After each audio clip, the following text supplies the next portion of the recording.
Hi, Amber. Hi, it's nice to see you. Good to see you too. It's been a little while, about a month or so. Uh, it's been more than a month in person, but it's been nice to see you through video though too. It's Yes, not the same, but I know. Yes, and I'm always really amazed at your spirit whenever we have our online conversations, because you are always really active in the community, and you're always like doing a lot of action. But then like there's this challenge of trying to move it online and making it all virtual. because I think typically we've defined communication as these in-person conversations, which is hopefully what we'll get back to. And I think there's definitely a certain element to that you lose when you have other types of communication, but I think there's also things you can gain. One of the things that we've been doing in my neighborhood, there's two things. The first is that me and my mom every day at 4 will go outside in our front yard, and our neighbors will do the same thing. We have two young families across the street, so little kids, and we'll play music, sometimes live music, but also recorded music, or we'll sing like nursery rhymes. And it's really nice because you get that sort of connection with someone in person, which I think is important, but you also get the separation.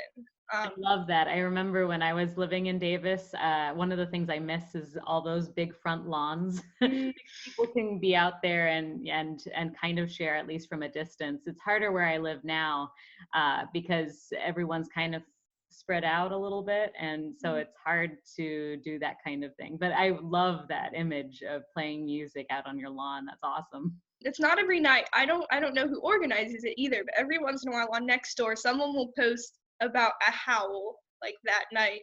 So at like 7 p.m., it's dark usually.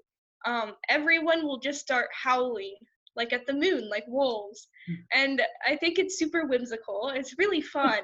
And I think it really gets to the root of how we've been adapting and changing the way that we're communicating and connecting because of the crisis. Mhm. And I think that's really special because it means that even though we've been all been struggling with this and trying to figure out how to change the way that we're interacting with each other, we're still finding really different and unique ways to connect that maybe we wouldn't have even thought about without this. Yeah, so it's almost like you're creating these shared experiences. And so the connection's still there, even if you can't be there in person to share each other's stories, you're creating a story together Yeah. as a common experience. That's cool.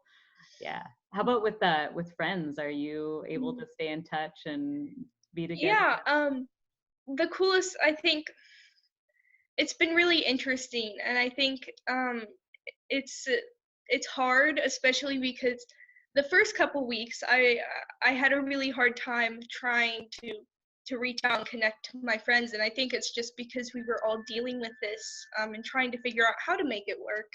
Mhm. But since then, me and my friends have been figuring it out. And with some of them, some of my friends, will have like a every other day we'll schedule a Zoom call, and sometimes we'll do yoga together, which is really fun. But we'll also do like we'll just talk, or I'm hoping to start an online D&D group with my friends, A what? What is an that? online D&D group, What is Dungeons and Dragons. Oh, nice. Yeah, I think because we've been kind of forced to find alternative ways to connect, it's kind of making me do this thing that I always wanted to do, but I never really had the time for, or, I prefer just hanging out with my friends, so I do that. But now that that's not an option, we're kind of finding these different ways. Yeah, a friend of mine is a singer-songwriter, and he's been doing these little Sunday concerts, and Oh, it's really fun because I feel like I've seen more of him than I have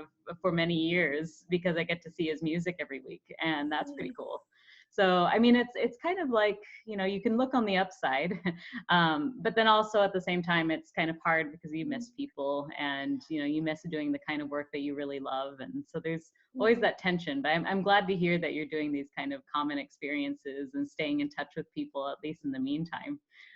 Yeah, so it's great to hear you and hear your ideas and see you a little bit, Amber. Thank you. Yeah. Well, yeah, thank you for talking with me, and I think these conversations are really important for us to have, because I think we really are changing the future of how we communicate, and this moment is really crucial for us to find out how we can adapt to when circumstances change dramatically. Yeah, definitely. And you are one of the most adaptable people I know.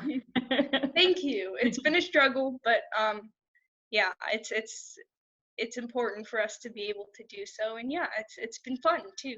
Yeah, great. Thank you. All right. Yeah, it was nice to talk to you.